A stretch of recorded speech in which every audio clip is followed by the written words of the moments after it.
একটু পেইনফুল। পায়ের নিচে একটা জুতার নিচে একটা ইট পড়লে কেমন লাগে?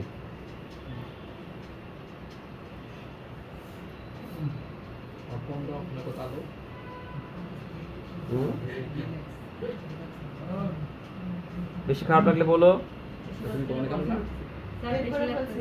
না, তোমার তো একটা প্রবলেম আছে, ট্রিটমেন্টও হবে, এই জন্যই জোর দেওয়া।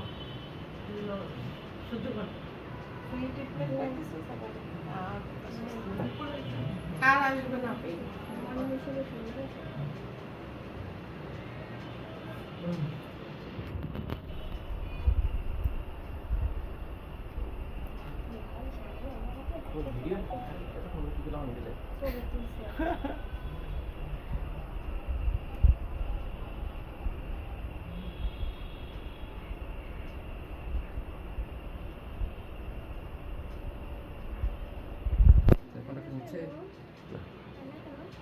আসলে পড়ে তো বেশি টাইট কেসে ছিল।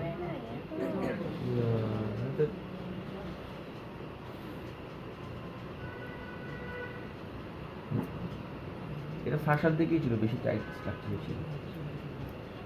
একটু ভিতরে প্রেস করো আঙুলগুলা, নিচের দিকে প্রেস করো আঙুলগুলা, আরো আরো আরো ধরে রাখো, ধরে রাখো, ধরে রাখো, আরো জোরে, আরো জোরে। মাসেল পাওয়া যাবে, টাইট হয়ে যায় মাসেল। চলো চলো।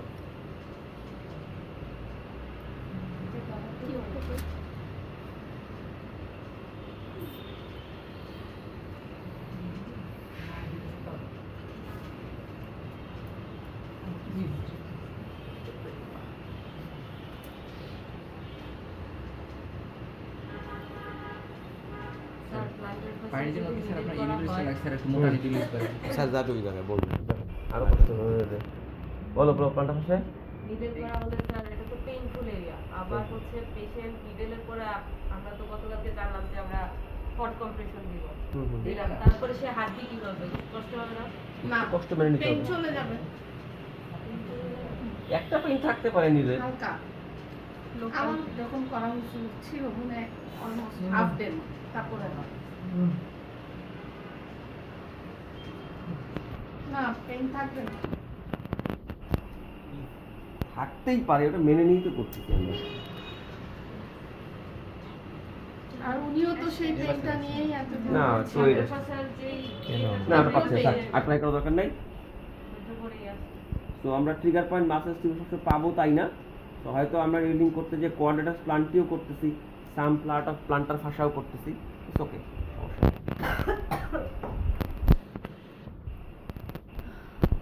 প্লান্টার ফাঁসার জন্য স্যার কোন এরিয়াতে করবো স্যার? ওই যে কোয়াড্রেটাস প্লান্টি ওই রিজন সেম, অলমোস্ট জায়গাটা সেম, হ্যাঁ। কোয়াড্রেটাস প্লান্টার জাস্ট হিলের একটু সামনে, হিলের একটু সামনে, হিলের দিকে। আচ্ছা, আর ইন্টারঅসিয়াস কি করে করে? লুম্ব্রিকালস আর ইন্টারঅসিয়াস কি করে করে? ঘুরো ঘুরো ঘুরো। মানে প্লান্টার ফাঁসা কোনো স্যার ইন্টারঅসিয়াসের ক্ষেত্রে এটা কমন, এটা আমারই হয়েছিল, এটা অনেকেরই হয় যে টুয়ের মাঝখানে করবো না, দেখেন টুয়ের মাঝখানে পেইন হয়, ইন্টারঅসিয়াস স্পেসে পেইন হয়, হাতেও পায়েও। এটা একটা ইফেক্টিভ নিডলিং আমার নিজের হয়েছিল, 3 মাসেও ব্যথা ভালো হয়নি। মানে বালুর মধ্যে দৌড়াদৌড়ি করে কক্সবাজারের 2 হাঁটুর মাঝখানে পেইন হয়েছিল, এটা করতে পারতাম না। পরবর্তীতে 8 দিন লাগবে। কিছু করেই ভালো হয়নি, ট্রিটমেন্ট করে রিলিজ করে নিডলিং একদিন করে ভালো হয়। আমারে ধরে দেন হবে, আমারে ধরে ওরে দিন হবে। দেখো ইন্টারঅসিয়াস স্পেস, হাত পা একই, তো ইন্টারঅসিয়াস স্পেসে নিডলিং এর একটা প্রিন্সিপাল খেয়াল করো, মাঝখান দিয়ে নার্ভ থাকে।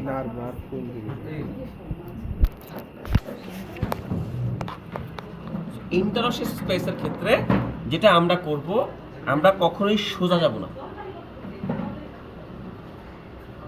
হয় এই পাশের হাড্ডির গা ঘেঁষে যাব, অথবা এই পাশের হাড্ডির গা ঘেঁষে যাব। আইদার আমরা এই ডিরেকশনে যাব স্যারের ছিল অর এই ডিরেকশনে যাব।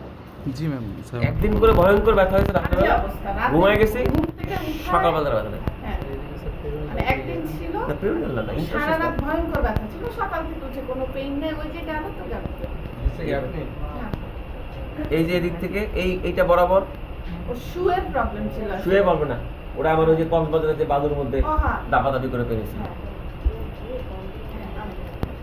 তাহলে এই বরাবর অথবা এই বরাবর। কে ফোন দেবে? কে ফোন দেবে? অথবা এইদিকে, ওকে, এদিকে অথবা এদিকে, বুঝতে পারলাম? আমরা হয় এইটার গা ঘেঁষে যাব অথবা এটা গা ঘেঁষে যাব, স্ট্রেট যাব না। ক্লিয়ার? এটা ইন্টারোশিয়াস নার্ভে, ইন্টারমাসেলস পেইনের জন্য, দুই আঙ্গুলের মাঝখানে অনেক সময় পেইন থাকে, ইন্টারোশিয়াস পেইন থাকে। আঙুলের মাঝখানে পেইন থাকে। এক্ষেত্রে কি কোনো অ্যাঙ্গেল মেনটেন করতে হবে? অ্যাঙ্গেল মেইনটেইন করব না, আমরা একদম মিডল লাইন প্রিভেন্ট করব। হয় এই পাশের বোনসের গা ঘেঁষে যাব অথবা এই পাশের বোনসের গা ঘেঁষে যাব। একটা জায়গাতে খুব ইফেক্টিভ, সেটা হলো মর্টনস নিউরোমা। মর্টনস নিউরোমা এই স্পেশালি এই থার্ড অ্যান্ড ফোর্থ মেটাকার্পাল ভিতরে হয়, এখানে পেইন থাকার পরে সেক্ষেত্রে মর্টন নিউরোমার ক্ষেত্রে ইলেকট্রিক স্টিমুলেশন